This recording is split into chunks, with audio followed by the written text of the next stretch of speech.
Viewers अस्सलाम वालेकुम। आज की इस इम्पोर्टेंट वीडियो में हम नर्सिंग रिसर्च के यूनिट नंबर फर्स्ट को पढ़ेंगे, जिसका नाम है इंट्रोडक्शन टू नर्सिंग रिसर्च। और आज इस वीडियो में हम इस यूनिट के सेकंड पार्ट को पढ़ेंगे। इस यूनिट का फर्स्ट पार्ट ऑलरेडी मेरे YouTube चैनल पर मौजूद है, जिसके वीडियो का लिंक मैंने इस वीडियो के डिस्क्रिप्शन में दिया है, तो वहीं से जाकर आप इस यूनिट के फर्स्ट पार्ट को देख सकते हैं। तो फर्स्ट पार्ट में हमने एक्सप्लेन किया था कि रिसर्च किसे कहते हैं, नर्सिंग में रिसर्च की क्या इंपॉर्टेंस है, हम क्यों करते हैं नर्सिंग में रिसर्च को। इसके बाद वो कौन कौन से गाइडलाइन हैं, वो कौन कौन से मेन पॉइंट्स हैं जो एक रिसर्च परफॉर्म करते वक्त हमने उन गाइडलाइन को फॉलो करना है। आज की इस वीडियो में हम इस यूनिट के रिमेनिंग पार्ट को पढ़ेंगे। इसी के साथ इस यूनिट के जो इंपॉर्टेंट पॉइंट्स हैं जो एग्जाम में आ सकते हैं, तो हम उन पॉइंट्स को मेंशन करेंगे ताकि आने वाले एग्जाम्स में आपके लिए आसानी हो। तो चलो स्टार्ट कर लेते हैं लेक्चर को। हमारे पास है importance of research in generating evidence based practice for nursing. देखो, EBP स्टैंड करता है एविडेंस बेस्ड प्रैक्टिस। ये किसे कहते हैं? जब भी हम कोई भी स्किल्स परफॉर्म करते हैं, जब भी हम कोई भी इंटरवेंशन करते हैं, तो इसके बिहाइंड हमारे पास एक एविडेंस होता है, एक रिसर्च हुई होती है जिसने ये प्रूफ किया होता है कि हाँ, अगर ये इंटरवेंशन हम करेंगे, ये प्रैक्टिस हम करेंगे, तो इससे हमारे पेशेंट के उसमें हेल्थ में इंप्रूवमेंट आएगी। तो इस तरह का प्रैक्टिस जिसके बिहाइंड आपके पास एविडेंस होता है, इसको एविडेंस बेस्ड प्रैक्टिस कहते हैं। अगर मैं आपको एग्जांपल दूं, तो जिस तरह हमारे पास बेड सोर है, बेड सोर या प्रेशर अल्सर, तो उससे बचाने के लिए जब हमने अपने पेशेंट को बेड सोर से प्रिवेंट करना है, तो हम क्या करेंगे, हम अपने पेशेंट की पोजीशन चेंज करेंगे टाइम टू टाइम। इसके बाद हम एयर मैट्रेस लगाएंगे। तो ये जो हमारे पास प्रैक्टिस होते हैं, तो इसके बिहाइंड एविडेंस होता है, इस पे रिसर्च हुई है और रिसर्च से ये प्रूफ हुआ है कि अगर हम ये इंटरवेंशन करेंगे तो हमारा पेशेंट बेड सोर से प्रिवेंट हो सकता है। सही है। तो एविडेंस बेस्ड प्रैक्टिस उस प्रैक्टिस को कहते हैं जिसके बिहाइंड आपके पास एक एविडेंस होती है, आपके पास एक सबूत होता है, आपके पास एक प्रूफ होता है कि हाँ, फला केयर मैं दूंगा, फला इंटरवेंशन मैं करूंगा, तो मेरे पेशेंट को क्या होगा, उसको फायदा होगा। तो इस तरह के प्रैक्टिस को, इस तरह के केयर को कहते हैं एविडेंस बेस्ड प्रैक्टिस। अब वो प्रैक्टिस जिसको आप फर्स्ट टाइम कर रहे हो, जिसका आपको पता नहीं है कि मेरे पेशेंट को फायदा होगा या नुकसान, तो उसको फिर ट्रायल एंड एरर कहते हैं, कि जिसमें अगर फायदा हो गया तो उसको फिर आगे भी हम यूज करेंगे, उसको भी इस तरह इस्तेमाल करेंगे। लेकिन अगर उससे नुकसान होता है तो फिर हम उसको उस पेशेंट पे नेक्स्ट टाइम या किसी और पेशेंट पे नेक्स्ट टाइम वो अप्लाई नहीं करते। लेकिन वो प्रैक्टिस जिसके बिहाइंड हमारे पास एक प्रूफ होगा, हमारे पास एक एविडेंस होगा, तो उसको कहते हैं एविडेंस बेस्ड प्रैक्टिस। और ये एविडेंस बेस्ड प्रैक्टिस हमारे पास आता है रिसर्च से, क्योंकि रिसर्च हमारे पास होती है। और यही चीज हमने ऑलरेडी इस यूनिट के फर्स्ट पार्ट में एक्सप्लेन भी किया है कि हमारे नर्सिंग फील्ड के लिए रिसर्च की जरूरत है, कि हमारे पास रेगुलर रिसर्च होते हो और जो पेशेंट को हम केयर देते हैं, जो इंटरवेंशंस हम करते हैं, तो इसके बिहाइंड हमारे पास एक एविडेंस हो, और वो एविडेंस आता है रिसर्च से। इसलिए नर्सिंग में रिसर्च पढ़ना बहुत ज्यादा जरूरी है। सही है। अब यहां पे इन्होंने आपको दिया है कि importance of research in generating evidence based practice for nursing, के एविडेंस बेस्ड प्रैक्टिस जो नर्सिंग के लिए है, जो मैंने आपको बता दिया, तो इसके लिए रिसर्च की क्या इंपॉर्टेंस है। यहाँ पे इन्होंने आपको 4 टाइप्स दिए हैं रिसर्च के, और ये जो क्या करते हैं, ये 4 टाइप्स जो है, ये 4 टाइप्स एक दूसरे के ऊपर डिपेंडेंट है। मतलब हर आने वाला जो टाइप होता है, हर नेक्स्ट टाइप जो है वो प्रीवियस स्टेप पे डिपेंड करेगा कुछ ना कुछ। सही है। तो हमारे पास है कि there are 4 types of research. Each type of research provide the basis for the next level of the inquiry। कि हमारे पास रिसर्च के मेनली जो 4 टाइप्स हैं, तो उसमें हर आने वाला टाइप प्रीवियस टाइप पे ऊपर डिपेंड करेगा। वो प्रीवियस टाइप जो है वो उसको क्या करेगा, उसके लिए एक बेस प्रोवाइड करता है। तो पहला हमारे पास है डिस्क्रिप्शन। डिस्क्रिप्शन सिंपल कहते हैं एक चीज के बारे में जानना कि वो चीज क्या है, क्या कहती है, क्या नहीं कहती। तो description, through descriptive research we try to identify and better understand nursing phenomena and the relationship among the phenomena। तो डिस्क्रिप्टिव जो रिसर्च है वो सिंपल एक चीज के बारे में हमें ये बताता है कि एक फिनोमेना क्या है, नर्सिंग कोई फिनोमेना है, नर्सिंग प्रैक्टिस है, तो उसके बारे में हमें बताता है कि वो क्या हो रहा है, वो आपके पास वो फिनोमेना क्या कहता है। उसके बाद उसका डिफरेंट फिनोमेना के साथ क्या रिलेशन है। तो इस चीज के बारे में जो हम रिसर्च करते हैं तो इसको कहते हैं डिस्क्रिप्टिव रिसर्च, जिसमें हम किसी भी नर्सिंग फिनोमेना को जानते हैं और उसका बाकी फिनोमेना के साथ रिलेशन को अंडरस्टैंड करते हैं, फाइंड करते हैं। इसको कहते हैं डिस्क्रिप्टिव रिसर्च। एग्जाम्पल इन्होंने दिया है कि a qualitative study conducted in order to describe the experience of surviving prolong mechanical ventilation, कि एक बंदा जो है वो क्या है, वो वेंटिलेटर पे था। अब वो वेंटिलेटर के साथ उसने अपनी लाइफ स्पेंड की है, कुछ महीने गुजारे, कुछ दिन गुजारे। अब उसको हम वेंटिलेटर से रिमूव करते हैं, वीन ऑफ करते हैं, वेंटिलेटर उसका बंद करते हैं। तो अब उसका क्या एक्सपीरियंस है, उसके फैमिली मेंबर का क्या एक्सपीरियंस है।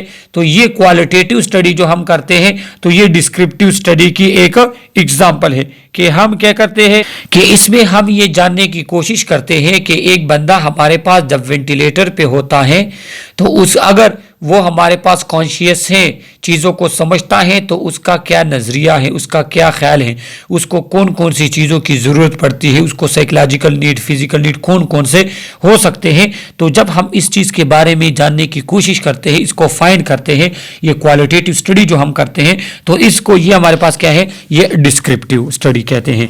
The result from this study provide nurses insight into the psychological need of patient being weaned from ventilator, कि एक मरीज मेरे पास वेंटिलेटर पे था, अब उसको वेंटिलेटर से हम वीन्ड ऑफ करते हैं। वीन्ड कहते हैं कि एक बंदा का वेंटिलेटर जब हम बंद करते हैं ना, जब उसको ज़रूरत नहीं पड़ती, सही है। तो एक बंदा मेरे पास वेंटिलेटर पे था पेशेंट, अब उसको हम वेंटिलेटर से हटा रहे हैं, तो तब उसके क्या साइकोलॉजिकल नीड्स हो सकते हैं, इन चीज़ को आइडेंटिफाई करना, कि हम जानने की कोशिश करें कि मरीज को क्या क्या ज़रूरत है और उसको हम किस तरीके से अच्छे से सपोर्ट कर सकते हैं। The implication for practice including expanding the involvement of family in the weaning process and supporting patient in their expression of religious and spiritual belief. तो क्या होता है कि इसमें हम ये कोशिश हम ये कोशिश बर करें और ये जाने भी कि अगर एक बंदा मेरे पास वेंटिलेटर पे होता है, अब वेंटिलेटर से जब हम उसको हटाते हैं, उसको क्या साइकोलॉजिकल नीड्स की ज़रूरत है, इस टाइम पे हम उसके जो है फैमिली मेम्बर को रिलीजियस बिलीफ्स वगैरह को इंक्लूड करें, इन्वॉल्व करें, तो हम किस तरीके से एक पेशेंट को अच्छे से सपोर्ट कर सकते हैं। तो ये सिंपल डिस्क्रिप्टिव स्टडी हुई कि जिसमें हमने आइडेंटिफाई किया कि पेशेंट के क्या नीड्स है और हम अब देख रहे हैं कि उस नीड को हम किस चीज़ों के साथ रिलेट कर सकते हैं। मतलब इसमें हम क्या करते हैं, इसमें हम रिलेशनशिप को अंडरस्टैंड करते हैं अच्छे तरीके से कि एक बंदे को हमने वेंटिलेटर से हटाया, अब फैमिली मेम्बर के साथ वो मिलेगा, वो अल्लाह का शुक्र अदा करे, सही है, अगर मुसलमान है, नमाज वगैरह अगर वहाँ पे इशारों से पढ़ सकता है, दुआएं वगैरह करे, तो क्या है कि इन चीज़ों को हम अंडरस्टैंड करते हैं कि उसको किन किन चीज़ों की ज़रूरत है, उनका किस चीज़ों के साथ रिलेशन है। जब इन चीज़ों के बारे में हम डिस्क्रिप्टिव स्टडी करेंगे, इन चीज़ों को हम आइडेंटिफाई करेंगे और इनके दरमियान हम रिलेशनशिप को जानेंगे, इसको कहते हैं सिंपल डिस्क्रिप्टिव स्टडी, सही है। दूसरा जो हमारे पास है वो है एक्सप्लेनेशन। तो सिंपल सी बात है कि explanation clarify the relationship among phenomena and identify why certain event occur. देखो, डिस्क्रिप्शन में हमने सिर्फ और सिर्फ रिलेशनशिप को जाना कि एक फिनोमेना का दूसरे फिनोमेना के साथ क्या रिलेशनशिप है। मतलब यह है कि एक मरीज को हम वेंटिलेटर से हटाते हैं तो अब वो फैमिली मेंबर की तरफ उसकी अटैचमेंट बढ़ेगी, वो जो है रिलीजियस बिलीफ की तरफ जा सकता है, वो हम किस चीज के साथ उसके फिनोमेना को रिलेट कर सकते हैं, इसको हमने अंडरस्टैंड करना था। लेकिन एक्सप्लेनेशन क्या करता है, वो क्लेरिफाई करता है, वो उस रिलेशनशिप को क्या करता है, एक्सप्लेन करता है, तो ये क्या होगा, ये एक्सप्लेनेशन रिसर्च में होगा कि explanation clarify the relationship among phenomena, वो एक फिनोमेना के दरमियान एक रिलेशनशिप को क्लेरिफाई करता है और ये बताता है कि एक इवेंट्स क्यों होता है हमारे पास। मतलब ये है कि अगर एक मरीज है वो वेंटिलेटर से हमने उसको हटाया, अब उसको फैमिली की ज़रूरत है क्योंकि वो काफ़ी सख्ती में उसने ये टाइम गुजारा है, फैमिली मेंबर उसके पास होंगे, उनके साथ वो बातें होंगी, तो क्या होगा, उसको सपोर्ट हो मिलेगा, साइकोलॉजिकल सपोर्ट मिलेगा। तो अंडरस्टैंड तो हमने डिस्क्रिप्टिव में किया, यहाँ पे हम फिर एक्सप्लेनेशन में ये फाइंड करते हैं कि क्यों। देखो जब फैमिली मेंबर उसके पास होंगे उसको साइकोलॉजिकल सपोर्ट मिलेगा तो उससे उसकी क्या हो गया, हेल्थ में इंप्रूवमेंट आएगी। तो ये फिर हमारे पास एक्सप्लेनेशन रिसर्च में आता है कि एक चीज को हम रिलेशनशिप तो हमने फाइंड किया है डिस्क्रिप्टिव में, अब यहां पे हम एक्सप्लेन करते हैं कि वो रिलेशनशिप क्या है और क्यों है। और यहां पे इन्होंने एग्जांपल दिया हुआ है कि an example of this is the research that has been done to examine the relationship between nosocomial infection, higher level of morbidity and mortality and higher hospital cost। तो एक्सप्लेनेशन रिसर्च का इन्होंने आपके पास example दिया है कि हम क्या करते हैं, हम nosocomial infection, high level of morbidity and mortality और हाई हॉस्पिटल कास्ट, इनके दरमियान जब हम रिलेशन फाइंड करते हैं। नोजोकोमियल इन्फेक्शन कहते हैं हॉस्पिटल एक्वायर्ड इन्फेक्शन, वो इन्फेक्शन जो हॉस्पिटल में एक पेशेंट को होता है, मतलब जब वो आ रहा था वो इन्फेक्शन उसको नहीं था, लेकिन हॉस्पिटल में होकर उसको वो इन्फेक्शन होता है। मतलब कभी कभार पेशेंट को निमोनिया हो जाता है या कोई वुंड इन्फेक्शन वगैरह हो जाते हैं।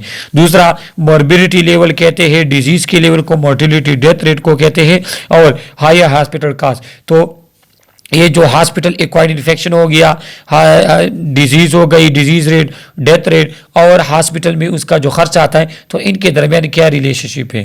तो सिंपल सी बात है कि देखो अगर एक बंदे को हॉस्पिटल में रहकर उसको डिफरेंट टाइप ऑफ इन्फेक्शन हो जाते तो उसका हॉस्पिटल स्टे बढ़ जाता है, उसके एक्सपेंडिचर बढ़ जाते। तो इन चीज़ों के दरमियान जब हम रिलेशनशिप को एक्सप्लेन करते हैं तो ये हमारे पास एक्सप्लेनेशन रिसर्च में होता है। डिस्क्रिप्शन में सिर्फ फाइंड करते थे रिलेशनशिप को, यहाँ पे हम एक्सप्लेन करते हैं कि कौन सा रिलेशनशिप है, क्यों है, किस हद तक है, सही है। लेकिन एक्सप्लेनेशन जो है वो डिस्क्रिप्टिव पर डिपेंड करता है। क्यों? क्योंकि पहले डिस्क्रिप्शन तो ज़रूरी है ना कि हमें पता चल जाए कि रिलेशनशिप क्या है। तीसरा हमारे पास है प्रिडिक्शन। प्रिडिक्शन, ये प्रिडिक्शन अक्सर आपने एपिडेमियोलॉजी में पढ़ा होगा, अगर आप लोगों ने एपिडेमियोलॉजी का वो सब्जेक्ट पढ़ा है तो उसमें अक्सर इस तरह के प्रिडिक्टिव रिसर्च होते हैं। क्या होता है कि this examine the probability of an outcome occurring in a specific situation. देखो ये क्या करता है, ये आपको एक अंदाजा देता है कि एक सिचुएशन, एक चीज मेरे पास कितना चांसेस है कि वो चीज मेरे पास हो जाए। अब अगर मैं आपको सिंपल सा मिसाल दूं कि अगर हमारे पास क्या होता है, एक बंदा वो ओबेज है, सही है, वो एक बंदा जो है वो मोटापे का शिकार है, तो ज़्यादा चांसेस है, ज़्यादा प्रिडिक्शन है कि उसका क्या, उसके हार्ट के डिजीज उसको हो सकते। तो ये एक प्रिडिक्शन हुई, प्रिडिक्शन। तो प्रिडिक्शन रिसर्च इसको कहते हैं कि जब एक चीज का हम पहले से अंदाजा लगाते हैं। जिस तरह हमारे पास ये है कि मोटर बाइक जितने बढ़ रहे हैं हमारे पास हेड इंजरीज बढ़ रही है क्योंकि एक्सीडेंट वगैरह होते हैं। तो ये एक प्रिडिक्शन है कि आपको कोई कहता है कि जी मोटरसाइकिल जितने बढ़ेंगे उतने आपके पास रोड एक्सीडेंट ज्यादा होंगे, अब उसकी ये प्रिडिक्शन है। तो प्रिडिक्टिव रिसर्च में हम क्या करते हैं, किसी इवेंट्स के बारे में, किसी चीज के बारे में हम प्रिडिक्शन करते हैं, अंदाजा लगाते हैं। This type of research is common in epidemiology in which specified risk factor predict the occurrence of a disease. ये अक्सर एपिडेमियोलॉजी में ये रिसर्च ज्यादा होता है जिसमें रिस्क फैक्टर के बेस पे क्या किया जाता है, रिस्क फैक्टर के बेस पे ये अंदाजा लगाया जाता है, ये प्रिडिक्शन होती है कि ये डिजीज हमारे पास हो सकती है या नहीं हो सकती। एग्जाम्पल इन्होंने दिया है कि obesity and inactivity predict higher rates of heart disease. जो हमारे पास ओबेसिटी है और जो इनएक्टिविटी है तो इससे बहुत ज्यादा जो है हमारे पास हार्ट के डिजीज हो सकते हैं। सही है कि जितने आपके ओबेसिटी बढ़ेगी, जितनी एक बंदे की एक्टिविटी बढ़ती है, मतलब वो एक्सरसाइज वगैरह नहीं करता, तो उतने ज़्यादा चांसेस है उसके हार्ट डिजीज़ के। तो ये एक प्रिडिक्शन होती है, लेकिन प्रिडिक्शन भी तब होगी कि जब आपके पास एक चीज़ को आपने आइडेंटिफाई किया होगा, उसका डिफरेंट चीज़ों के साथ आपने रिलेशन फाइंड किए होंगे। तो मतलब ये है कि इससे पहले जो 2 टाइप्स हैं, तो प्रिडिक्शन से पहले उनका भी आपको जानना ज़रूरी है। 4 जो हमारे पास है वो है कंट्रोल। तो कंट्रोल किसे कहते हैं?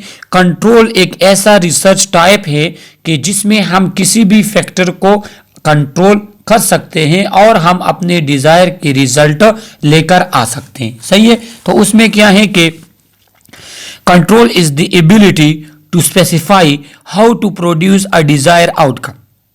Control is dependent on prediction. क्या होता है कि कंट्रोल हमारी वो एबिलिटी होती है कि जिसमें अगर हम अपने डिजायर रिजल्ट लेकर आना चाहते हैं, तो हम किसी भी फैक्टर को हमने कंट्रोल करना होता है, और ये प्रिडिक्शन के बेस पे होता है।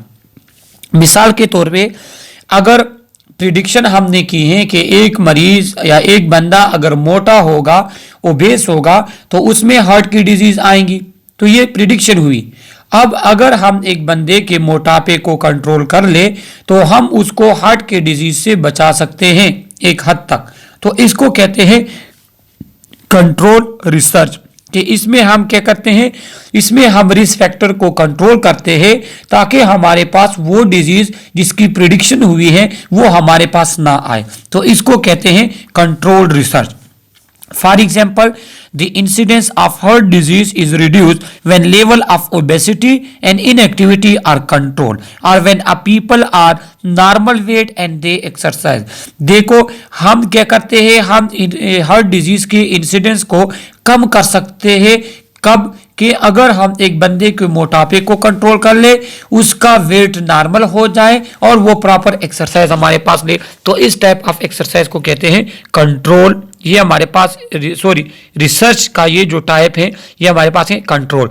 तो ये जो 4 टाइप्स थे, तो ये 4 स्टेप्स होते हैं। इसके बेस पे हम क्या करते हैं, कोई भी रिसर्च परफॉर्म करते हैं, और हमारे पास जो प्रैक्टिस हम परफॉर्म करते हैं उसके लिए एक एविडेंस आ जाता है कि ये जो फलां प्रैक्टिस जो हम परफॉर्म कर रहे हैं, हाँ ये सही है। अब हमारे पास है way of acquiring knowledge in nursing. हमारे नर्सिंग में जो हमारे पास नॉलेज आया है, जो अभी मौजूदा दौर में हमारे पास डिफरेंट टाइप ऑफ नॉलेज है, डिफरेंट प्रैक्टिस, एडवांस प्रैक्टिस हम कर रहे हैं, तो ये किस किस तरीके से एक नर्सिंग फील्ड में नॉलेज आ सकता है।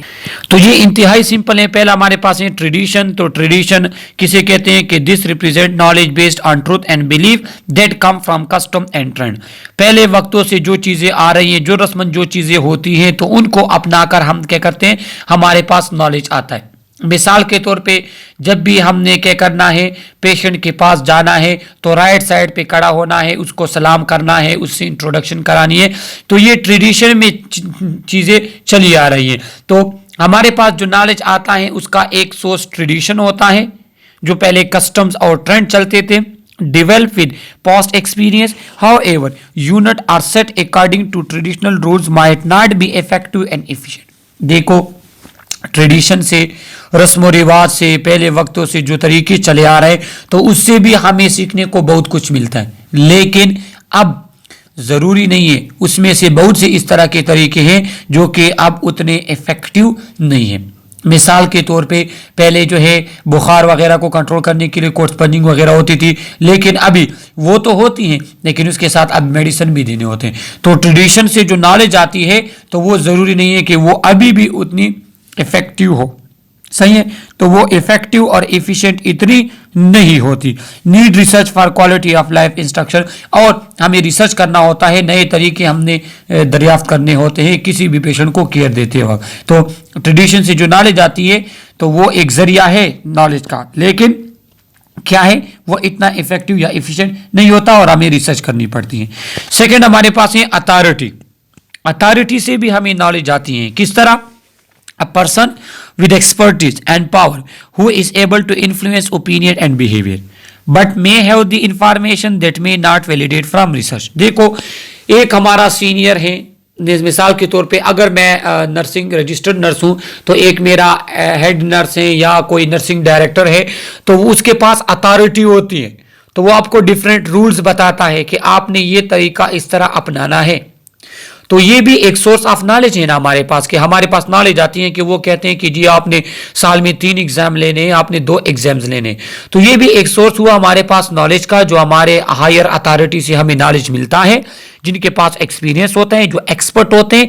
लेकिन जरूरी नहीं है कि वो नॉलेज, वो इंफॉर्मेशन आपके पास कोई रिसर्च से क्या हो, वैलिड हुए हो। सही है। इसके बाद हमारे पास है बोरोविंग। बोरोविंग किसे कहते हैं? आप कर्ज लेना। Borrowing is nursing involve the appropriations and use of knowledge from other field or discipline to guide nursing practice। देखो, आप लोगों ने BSN अब कर रहे हैं, तो आप लोगों ने देखा होगा कि जी हमारे पास साइकोलॉजी हम पढ़ते हैं, तो साइकोलॉजी तो अलग एक डिसिप्लिन है। हम फार्माकोलॉजी पढ़ते हैं, फार्माकोलॉजी अलग डिसिप्लिन है। तो हमारे पास हमारे नर्सिंग में और डिसिप्लिन से भी हम क्या लेते हैं, हम नॉलेज लेते हैं, हम इंफॉर्मेशन लेते हैं अपने पेशेंट को एक केयर देने के लिए। तो ये बोरोविंग हुई। आप एमसीक्यूज में आपके पास आ सकता है कि देखो हम साइकोलॉजी पढ़ते हैं या हम पेशेंट केयर के लिए हमारे पास नॉलेज आती है किसी और डिसिप्लिन से, तो इसको क्या कहते हैं? इसको कहते हैं बोरोविंग। सही है। लेकिन इसका क्या होता है? इसका एक ड्रॉबैक है, एमसीक्यूज के लिए याद रख लें, but difficult to set boundaries. लेकिन मुश्किल ये होता है कि हमें फिर पता नहीं होता कि वो जो हमने इंफॉर्मेशन ली है, तो उसको कहां से लेके कहां तक हमने अपने यूज के लिए उसको यूज करना है, अपने पेशेंट की बेनिफिट्स के लिए यूज करना है, तो वो बाउंड्रीज का हमें पता नहीं होता। इसके बाद trial and error. Trial and error किसे कहते हैं? Trial and error is an approach with unknown outcome that is used in situation of uncertainty in which other source of knowledge are unavailable। देखो, हमारे पास एक ऐसा सिचुएशन है जहां पे हमारे पास नॉलेज कोई अवेलेबल नहीं है, तो वहां पे हम नए तरीके अपनाते हैं। अगर उसका फायदा हो जाता है पेशेंट को, तो फिर हम उसको और भी पेशेंट पे अपनाते हैं। लेकिन अगर उससे नुकसान होता है तो फिर हम वो फिर यूज नहीं करते। तो ये ट्रायल एंड एरर ये तरीका होता है, और ये हम तब अपनाते हैं कि जब हमारे पास तमाम सोर्सेज जो हैं वो क्या हो जाते हैं, वो हमारे पास खत्म हो जाते हैं, तमाम सपोर्ट हमारे पास खत्म हो जाता है। लेकिन इसका एक मसला क्या है कि but the time and patient health are on risk. इसमें क्या होता है, इसमें टाइम और पेशेंट का हेल्थ ये दोनों रिस्क पे होते हैं। टाइम इसलिए कि देखो कुछ भी पता नहीं चलता कि वो इंटरवेंशन कितने टाइम में आपके पास काम करेगा। हो सकता है वो घंटा ले, 2 घंटे ले, आपको क्या पता, क्योंकि आप तो फर्स्ट टाइम उसको यूज कर रहे हो ना। और दूसरा पेशेंट हेल्थ तो सही है, अगर उस चीज का पेशेंट को नुकसान हुआ तो फिर पेशेंट का नुकसान हुआ फिर आप कैसे भरोगे। तो जो ट्रायल एंड एरर होता है, इससे हमारे पास नॉलेज तो आती है, ये भी एक सोर्स ऑफ नॉलेज है, लेकिन इसमें पेशेंट को नुकसान होता है और दूसरा टाइम भी ज्यादा लगता है, टाइम का भी पता नहीं होता, कम लगे ज्यादा लगे। सही है। इसके बाद हमारे पास है रोल मॉडलिंग। अगर कोई भी बंदा आपका रोल मॉडल होता है नर्सिंग में, तो हम उसको इमिटेट करते हैं, मतलब उसके रास्ते पे चलते हैं, उसकी बातों को मानते हैं और हमारे पास नॉलेज आता है। Is learning by imitating the behaviour of an expert mentorship. जिस तरह फ्लोरेंस नाइटिंगेल, तो फ्लोरेंस नाइटिंगेल क्या है कि जिसको फाउंडर ऑफ मॉडर्न नर्सिंग भी कहते हैं, तो उसकी जितनी भी बताए हुए तरीके हैं, तो हम क्या करते हैं, अगर कोई उसको रोल मॉडल मानता है तो वो उसके बताए हुए तरीकों पे चलेगा। सही है। तो अब उसकी तरफ जो नॉलेज आती है, तो ये भी एक सोर्स हुआ कि अगर आप रोल मॉडल को इमिटेटिंग करते हो, इमिटेट कहते हैं नकल उतारना, कि वो जिस तरह करे आप भी उस तरह करते हो, तो ये भी हमारे पास एक सोर्स ऑफ नॉलेज है। इसके बाद पर्सनल एक्सपीरियंस। पर्सनल एक्सपीरियंस क्या है कि personal involving gaining knowledge by being personally involve in an event, a situation और सर्कमस्टांसेस। क्या होता है कि जी आपकी ड्यूटी लग गई एक वार्ड में, आपने 5-6 दफ़ा IV लाइन देखा कि किस तरह IV लाइन पास करते हैं, आपका एक्सपीरियंस हो गया, तो ये आपके पास नॉलेज आ गई, तो फिर आप उसको खुद परफॉर्म करते हो। तो आपका जो अपना एक्सपीरियंस होता है, ये भी एक सोर्स ऑफ नॉलेज है नर्सिंग में। लेकिन अब पर्सनल एक्सपीरियंस के बेस पे कुछ टाइप्स हैं। एक है नोवाइस। नोवाइस वो बंदा होता है जिसके पास कोई भी इंफॉर्मेशन, कोई भी एक्सपीरियंस नहीं होता।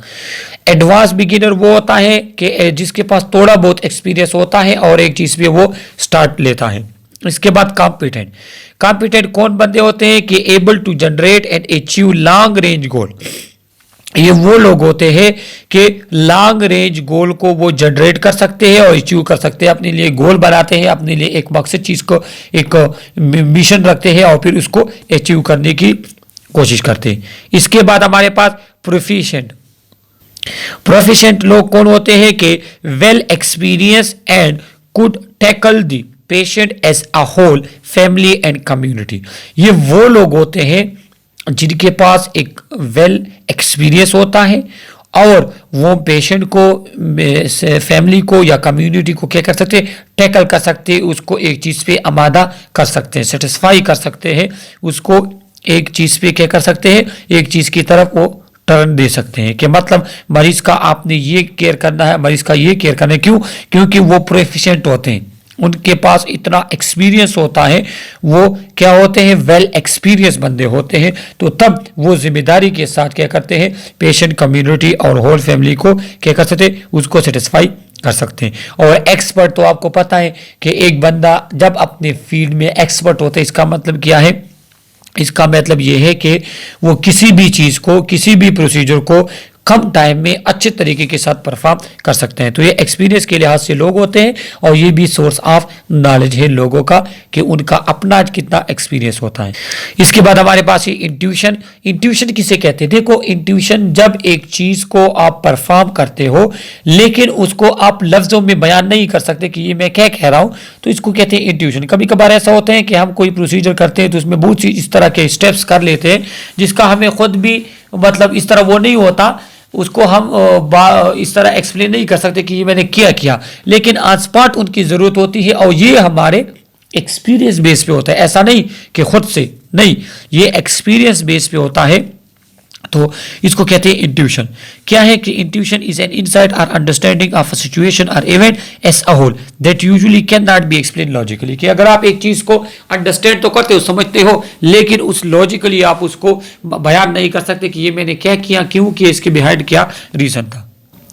इसको गट फीलिंग भी कहते हैं। This does not mean a lack of knowledge rather a deep knowledge. क्या होता है कि इसका ये मतलब नहीं होता कि वो आपके पास नॉलेज नहीं है, कि आपने जो किया वो बयान नहीं कर सकते, नहीं। इसका ये होता है कि बहुत सी चीजें इस तरह होती हैं कि हम परफॉर्म तो करते हैं लेकिन उसको हम लॉजिकली एक्सप्लेन नहीं कर सकते। इसके बाद रीजनिंग के थ्रू भी हमारे पास नॉलेज आता है कि reasoning is the process and organizing of idea in order to reach a conclusion. ये क्या होता है कि किसी भी आइडियाज वगैरह को ऑर्गेनाइज करना, सही है, उसको इंटरप्रेट करना, इस बेस पे हमारे पास नॉलेज आती है। जिस तरह हमारे पास इंडक्टिव रीजनिंग है, डिडक्टिव रीजनिंग। इंडक्टिव किसे कहते हैं? Specific to general.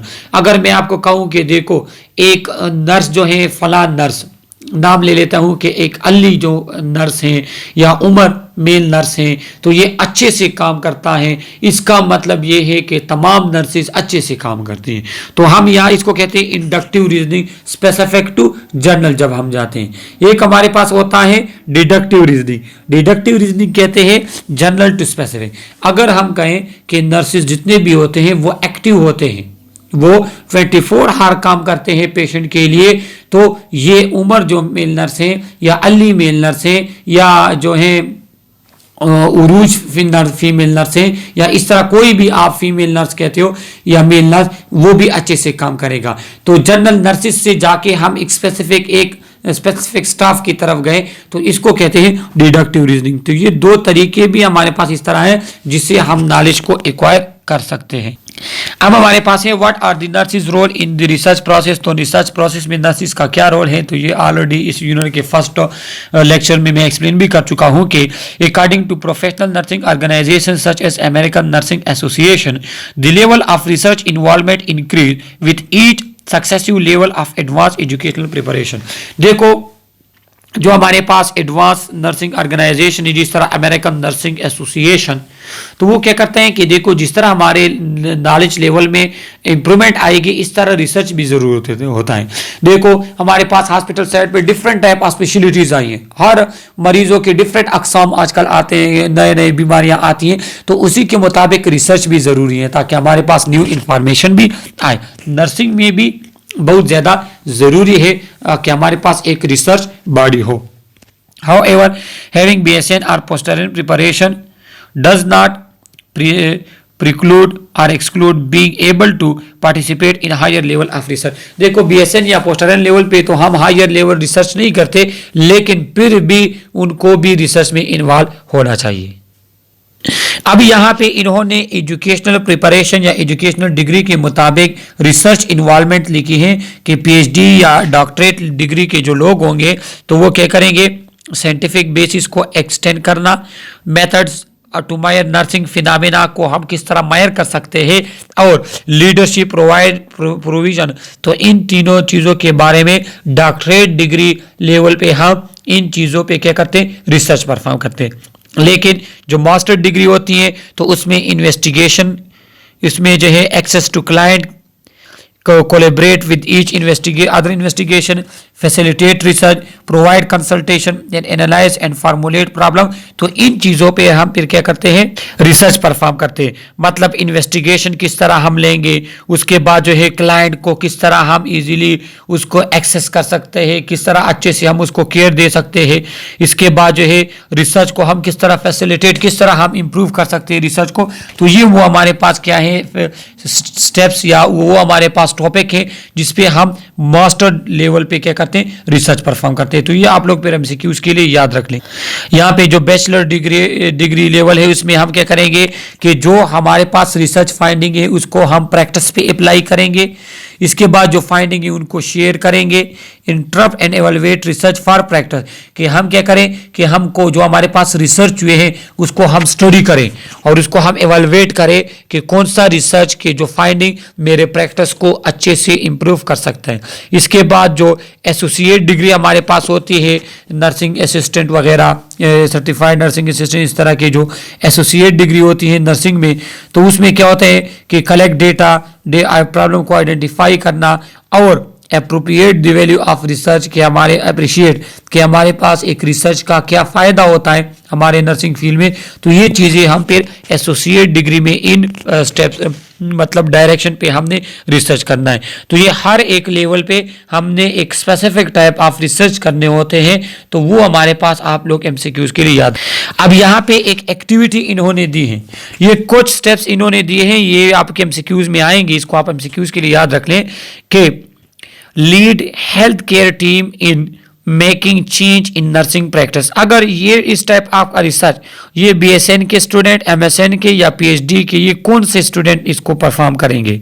Use research to guide a practice, ये हमारे पास बीएसएन का वो परफॉर्म करता है। उसके बाद conduct focused initial study in collaboration with other, coordinate research team. तो ये क्या है, ये एक एक्टिविटी है। तो इस स्लाइड को जो है आप लोगों ने याद रखना है, इसके आंसर यहाँ पे दिए हैं। देखो इन्होंने दिया है कि जो lead health care team in making changes in nursing practice, तो नर्सिंग प्रैक्टिस में जो चेंजेस लेकर आना, तो ये एक हायर लेवल रिसर्च है जो कि पीएचडी के स्टूडेंट करते हैं, सही है।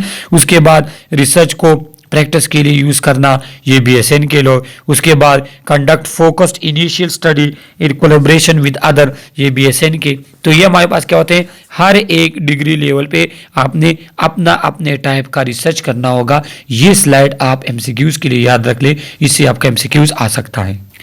इसके बाद नर्सिंग रिसर्च प्रायोरिटी, तो जो नर्सिंग में हम रिसर्च परफॉर्म करते हैं इसकी क्या प्रायोरिटी होगी, नर्सिंग एज अ प्रोफेशन, कि हम नर्सिंग को एक एज अ प्रोफेशन इसमें इंप्रूवमेंट लेकर आए, नर्सिंग प्रैक्टिस को हम इंप्रूव करें और पेशेंट आउटकम को हम बेहतर से बेहतर बनाएं, कि हमारे पास बेहतर से बेहतर और अच्छे से अच्छे पेशेंट के आउटकम आए। तो ये नर्स रिसर्च की प्रायोरिटी, नर्सिंग रिसर्च की प्रायोरिटी होती है, सही है। अगर आपसे कोई पूछे कि नर्सिंग में रिसर्च क्यों करते हैं, तो इन चीज़ों के लिए हम रिसर्च परफॉर्म करते हैं। तो ये आपके एमसीक्यूज में आ सकते हैं कि nursing research priority is to improve, तो ये तीनों चीज़ें आपने फिर सेलेक्ट करनी है।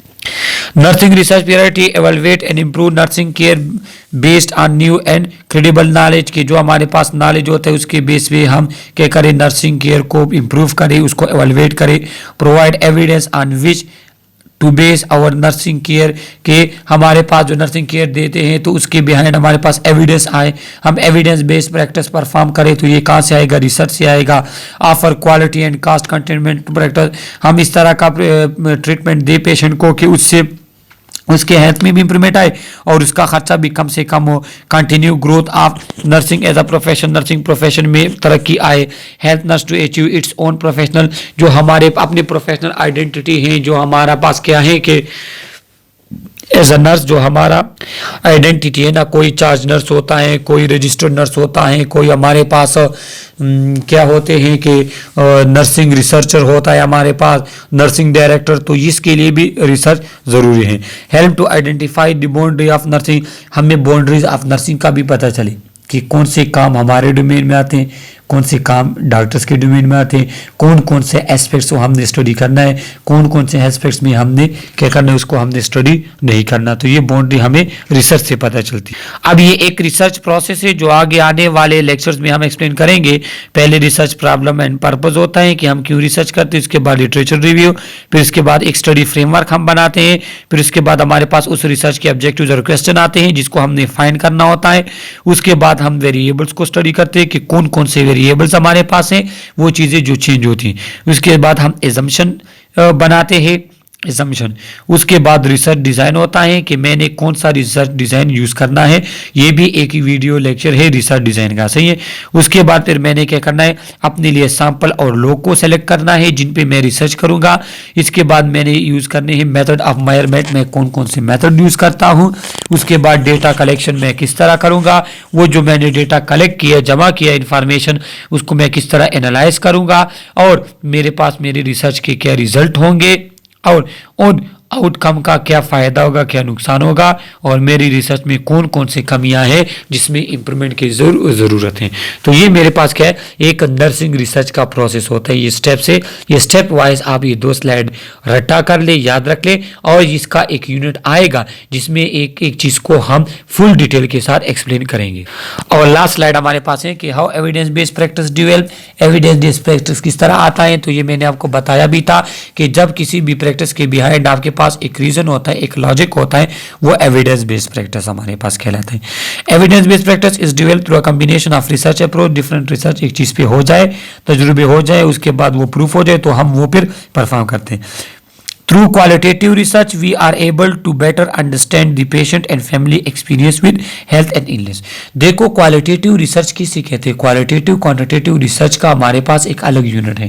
क्वालिटेटिव रिसर्च जिसमें हम पेशेंट के नज़रिए, उसके ख्यालात, उसके एक्सपीरियंस को स्टडी करते हैं।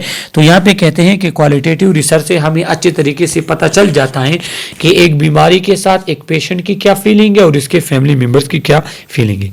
क्वांटिटेटिव रिसर्च से हम क्या करते हैं, हम टेस्ट करते हैं कि जो हम इंटरवेंशन करते हैं, जो हम प्रैक्टिस करते हैं, आया वो कितने हद तक क्या है, इफेक्टिव है। फाइनली आउटकम रिसर्च हमें क्या बताता है कि जो हमने केयर दिया वो कास्ट इफेक्टिव था, वो क्वालिटी केयर था, उससे पेशेंट को फायदा हुआ था या नुकसान फायदा हुआ था तो कितना हुआ था। तो ये तमाम चीजें जो हमारे पास आती है, ये आती है रिसर्च से। और इस तरह का प्रैक्टिस जिसके बिहाइंड हमारे पास कोई भी एविडेंस होता है तो उसको एविडेंस बेस्ड प्रैक्टिस कहते हैं। तो ये फर्स्ट यूनिट था आप लोगों का, नर्सिंग रिसर्च था। इसमें कोई भी क्वेश्चन हो थ्रू कमेंट आप हमसे पूछ सकते हैं। अगर आप लोगों ने हमारा चैनल सब्सक्राइब नहीं किया तो प्लीज चैनल को सब्सक्राइब करें, बेल आइकन प्रेस करें ताकि हर आने वाली वीडियो का नोटिफिकेशन आपको मिल सके। Okay, thank you.